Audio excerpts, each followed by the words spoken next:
एक बार की बात है, गौतम बुद्ध से उनके एक शिष्य ने पूछा कि कर्म क्या है।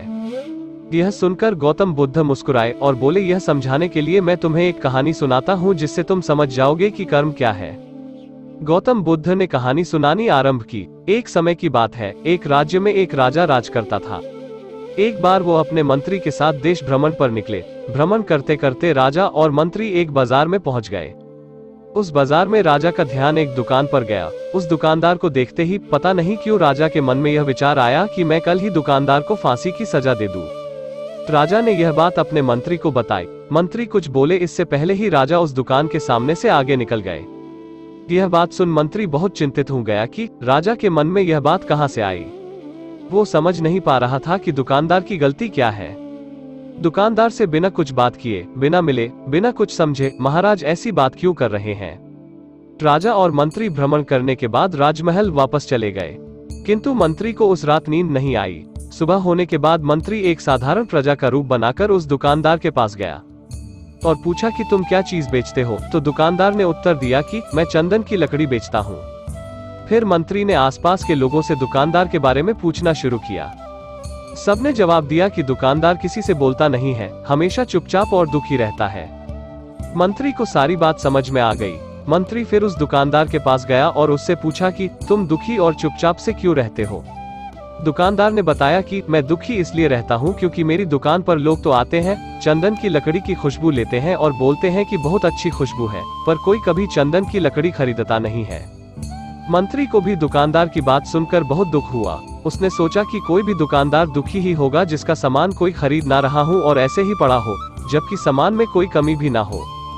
मंत्री सोचता है कि यह दुकानदार तो पहले ही कितना दुखी रहता है, तो फिर राजा के मन में ऐसा विचार क्यों आया। राजा के मन में आई हुई बात का उत्तर अभी तक मंत्री को नहीं मिला था। मंत्री ने दुकानदार से पूछा कि भाई फिर तुम क्या करोगे अगर तुम्हारी दुकान की सारी लकड़ी यही की यही पड़ी रह जाएंगी तो। दुकानदार ने जवाब दिया कि हाँ मैं जानता हूँ कि मेरी चंदन की लकड़ी यही पड़ी रह जाएंगी, इन्हें कोई नहीं खरीदेगा। इसीलिए तो मैं सोचता हूँ कि हमारे देश का राजा जल्दी से जल्दी मर जाए। अगर वो जल्दी से मर जाता है तो मैं राजमहल में राजा के दाह संस्कार के लिए अपनी चंदन की लकड़ियाँ देता, जिससे मुझे कुछ पैसे भी मिल जाएंगे और इस बाजार के अलावा बाकी लोगों को भी मेरी चंदन की लकड़ी के बारे में पता चल जाएगा। तो मेरा धंधा भी बढ़ता और लोग मेरी दुकान से चंदन की लकड़ी भी खरीदने लग जाते। मंत्री दुकानदार की बात सुनकर सब समझ गया, परंतु मंत्री बहुत चतुर और समझदार था।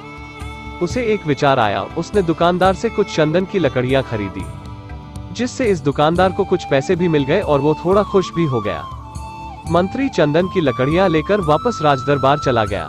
राजदरबार पहुंचकर मंत्री ने वो चंदन की लकड़ियां राजा के सामने पेश की और बोला कि राजा जी, यह चंदन की लकड़ियां उसी दुकानदार ने आपको भेजी है जिस दुकानदार को कल आप फांसी देने के बारे में सोच रहे थे। राजा ने चंदन की लकड़ी की सुगंध ली। राजा को चंदन की लकड़ी की खुशबू बहुत ज्यादा पसंद आई। राजा ने कहा कि चंदन की लकड़ी की खुशबू बहुत ज्यादा अच्छी है। राजा ने खुश होकर कुछ स्वर्ण मुद्राएं मंत्री को दी और बोला, जाओ यह स्वर्ण मुद्राएं उस दुकानदार को देना और बोलना कि आज के बाद जब कभी भी चंदन की लकड़ी महल में चाहिए होगी, तब तुम्हारी दुकान से ही चंदन की लकड़ी ली जाएगी। यह सुनकर मंत्री बहुत खुश हुआ और सोचा कि अब तो राजा के मन में उस दुकानदार को फांसी देने का विचार आ ही नहीं सकता, क्योंकि अब से राज दरबार के लिए चंदन की लकड़ी की व्यवस्था की जिम्मेदारी उस दुकानदार को मिल गई है। मंत्री वह स्वर्ण मुद्राएं लेकर दुकानदार के पास चला गया। इधर राजा सोच में पड़ गए कि यह दुकानदार तो बड़ा अच्छा इंसान है। जिस समय कल मैं यह सोच रहा था कि दुकानदार को फांसी दे दूं, उस समय शायद वो दुकानदार के मन में यह विचार चल रहा था कि राजा जी पहली बार मेरी दुकान के आगे से गुजर रहे हैं, क्यों ना मैं कुछ चंदन की लकड़ियां उन्हें भेंट कर दूं। आज उसने मुझे वो भेंट भी कर दी और मैं बेवजह उसे फांसी देने के बारे में सोच रहा था। इधर मंत्री दुकानदार के पास पहुंच गया और मंत्री ने राजा के द्वारा दी गई स्वर्ण मुद्राओं को दुकानदार को देते हुए बोला कि जिन चंदन की लकड़ियों को कल मैं खरीद के ले गया था, उन चंदन की लकड़ियों को राजा ने बहुत पसंद किया और इनाम के तौर पर तुम्हारे लिए यह स्वर्ण मुद्राएं भी भेजी है। दुकानदार यह बात सुनकर बहुत खुश हुआ। मंत्री ने दुकानदार को यह भी बताया कि आज के बाद जब भी राज दरबार में चंदन की लकड़ियां चाहिए होगी, तो सारी लकड़ियां तुम्हारी दुकान से ही जाएंगी। दुकानदार मंत्री की बात सुनकर बहुत खुश हो गया। मंत्री ने दुकानदार से पूछा कि क्यों भाई, तुम तो राजा के बारे में यह सोच रहे थे कि राजा जल्द से जल्द मर जाए, लेकिन देखो राजा तुम्हारी कितनी चिंता करते हैं, राजा कितने अच्छे हैं।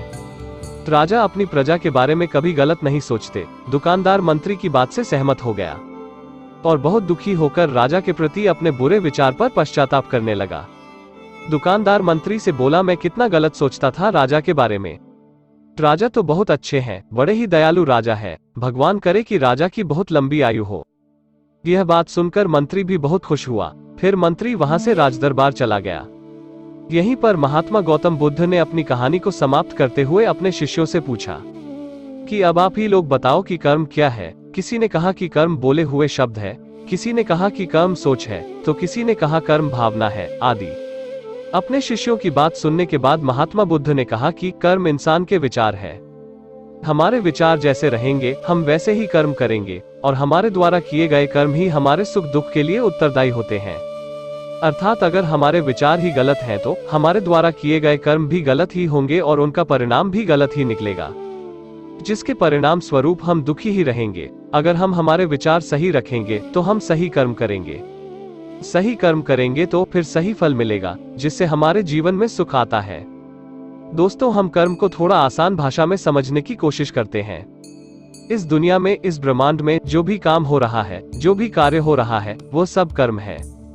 असल में देखा जाए तो कर्म क्रिया और प्रतिक्रिया के साधारण से सिद्धांत को फॉलो करता है। हम जो भी कार्य करते हैं, क्रिया और प्रतिक्रिया के सिद्धांत के हिसाब से उसका एक परिणाम भी होता है। जैसे कांच के गिलास को फेंकने से उसका टूट जाना है, असल में परिणाम हमारे हित में होगा या अहित में, यह भी हमारे द्वारा किए गए कर्म पर निर्धारित है।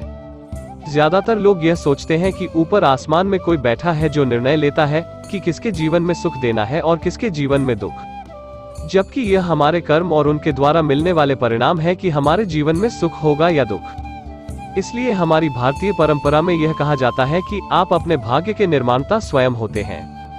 असल में कर्म का परिणाम ही भाग्य है, और हमें कैसे कर्म करने हैं यह पूरे तरीके से हमारे हाथ में होता है। तो जब कोई अच्छा कर्म करता चला जाता है तो उसका बाकी जीवन भी अच्छा हो जाता है। जैसे दो बच्चे हैं, एक बच्चा बचपन से ही नई चीजें सीखने और उन्हें जानने का प्रयास करता रहता है। वे हमेशा जो भी करता है उसमें अपना सर्वश्रेष्ठ देने की कोशिश करता है। और एक तरफ दूसरा बच्चा है जो ना ही किसी भी चीज को सीखने और जानने की कोशिश करता है, ना ही किसी काम को मन से करता है। तो समय बीतने के साथ में पहले वाला बच्चा अपने जीवन में बहुत सफल इंसान बन जाता है, जबकि दूसरा 30 सालों बाद भी अपने जीवन में संघर्ष कर रहा होता है। अब यहाँ पहले बच्चे को देखकर दूसरा बच्चा तो बड़ी आसानी से कह देगा कि इसकी तो किस्मत ही अच्छी थी, लेकिन नहीं, असल में उसके कर्म अच्छे थे, जिसके परिणाम स्वरूप उसकी किस्मत भी अच्छी होती चली गई। तो अगर हम चाहें तो अपने कर्मों को बदलकर अपना भाग्य बदल सकते हैं। सीधी सी बात है, आप अपने कर्मों को बदलो, आपका भाग्य बदलना शुरू हो जाएगा। और यह दोनों ही परिस्थितियों में सही है, अच्छी के लिए भी बुरी के लिए भी। लेकिन असल में कोई इंसान कैसे कर्म करता है यह मुख्य रूप से उसके परिवार, माता पिता, समाज, दोस्त मित्र और आसपास के माहौल पर भी निर्भर करता है। ज्यादातर केस में डॉक्टर का बेटा डॉक्टर, इंजीनियर का बेटा इंजीनियर, नेता का बेटा नेता, बिजनेसमैन का बेटा बिजनेसमैन बनने की कोशिश करता है। इसका कारण यह है कि हमारा शरीर और मन अपने आसपास से ही सूचना इकट्ठे करते हैं, और हम हमारे अंदर मौजूद सूचना और ज्ञान के आधार पर ही कोई कार्य करते हैं और हमें उसी के अनुसार ही परिणाम मिलते हैं। असल में हम अपने रोज के कार्यों का 99% काम अनकॉन्शियस तरीके से करते रहते हैं, क्योंकि हमारा शरीर और मन प्राप्त सूचनाओं को याद रखता है और फिर उन्हें दोहराता रहता है। जैसे जब हम कार चलाना सीखते हैं तो हम अपनी पूरी कॉन्शियसनेस के साथ हर चीज पर पूरा ध्यान रखते हैं कि कौन सी ब्रेक है, कौन सी रेस, गियर कैसे डालते हैं।